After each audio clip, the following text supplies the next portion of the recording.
Anthropic ఏఐతో పోయే ఉద్యోగాలు. So దీని గురించి వీడియోలో మనం మాట్లాడుకుందాము. సో డెఫినెట్లీ డెవలపర్స్కి అండ్ బేసిక్ లెవెల్ డెవలపర్స్కి కొంత ఇంపాక్ట్ ఉండేదానికి ఛాన్స్ ఉంది. సో నేను చాలా గోత్రూ అయ్యాను దీనికి.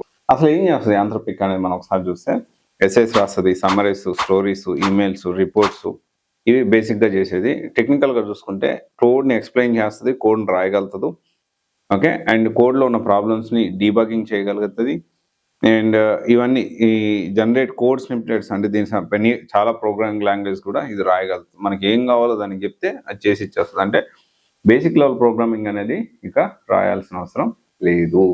దీంతోపాటు ఇప్పుడు ప్రజెంట్ కంపెనీ దేనికి వాడుతున్నాయి అంటే కస్టమర్ సపోర్ట్ ఆటోమేషన్కి, కంటెంట్ క్రియేషన్కి, సో లెర్నింగ్ అండ్ ట్యూటరింగ్కి, బిజినెస్ ప్రొడక్టివిటీకి, రీసెర్చ్ అసిస్టెన్స్కి ప్రజెంట్ వాడుతూ ఉన్నాయి. ఎందుకు అంటే ఇప్పుడే కదా రిలీజ్ అయింది. అప్పుడే ఎలా అంటే దీనికి సిమిలర్ కంపెనీస్ ఉన్నాయి. Open AI, GPT-5, Google Gemini AI, తర్వాత mistral AI model, deep seek.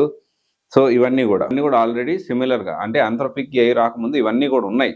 ఇవన్నీ వచ్చినప్పుడు కూడా ఇట్లానే చాలా పెద్ద డిస్కషన్ జరిగింది, చాలా కంపెనీస్ లాస్ అయ్యి చాలా ఉద్యోగాలు కూడా పోయాయి. అండ్ ఇప్పుడు డెవలపర్స్ని రీప్లేస్ చేయగలిగే కొన్ని AI టూల్స్ గురించి, AI మోడల్స్ గురించి మనం మాట్లాడుకుంటే copilot X, coder X, AI coworkers, Anthropic AI, Google Alphabet, Poolside AI, దీంతో పాటు క్యూడో, దీంతో పాటు GitHub copilot, so Amazon code whisper, code llama, ఇవన్నీ కూడా డెవలపర్ బదులు అంటే జూనియర్ బేసిక్ డెవలపర్ బదులు ఇవి కోడ్ రాయగలుగుతాయి.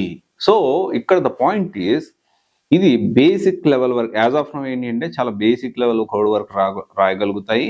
సో దీనివల్ల కొంత ఇంపాక్ట్ అనేది డెవలపర్స్ ఉండొచ్చు. అండ్ అట్ ది సేమ్ డెవలపర్స్కి వీటన్నిటిని యూజ్ చేసుకునే తెలివి ఉంటే మాత్రం వీటిని కరెక్ట్గా వాడుకొని ఈ AI టూల్స్ని, AI మోడల్స్ని యూజ్ చేసుకొని సో ఇంకా ముందుకెళ్ళి ఇంకా బాగా పర్ఫార్మెన్స్ పెరుగుతుంది. దాంతోపాటు కొంచెం కంపెనీలో మంచి పేరు కూడా వస్తుంది. ఎప్పుడైనా కానీ ఎప్పటికప్పుడు అప్డేట్ అయ్యేవాడే ఇప్పుడున్న సిచ్యువేషన్లో సాఫ్ట్వేర్ ఇండస్ట్రీలో నిలబడతాడు. సో ఆంథ్రోపిక్ ఏఐతో కొంత ప్రమాదం ఉంది. ఇంకా రెగ్యులర్గా ఆటోమేటెడ్గా చేసే వర్క్స్ మీద ఇంకా ఎక్కువ ఇంపాక్ట్ అనేది ఉండబోతుంది.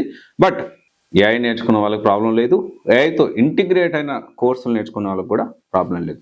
అలాంటి ఏవి ఫ్రెషర్స్ ఏఐతో ఇంటిగ్రేట్ అయిన కోర్సులు ఏది సూట్ అవుతుంది, ఇలాంటి విషయాలు తెలుసుకోవాలంటే ఇక attend for career counselling which is for free.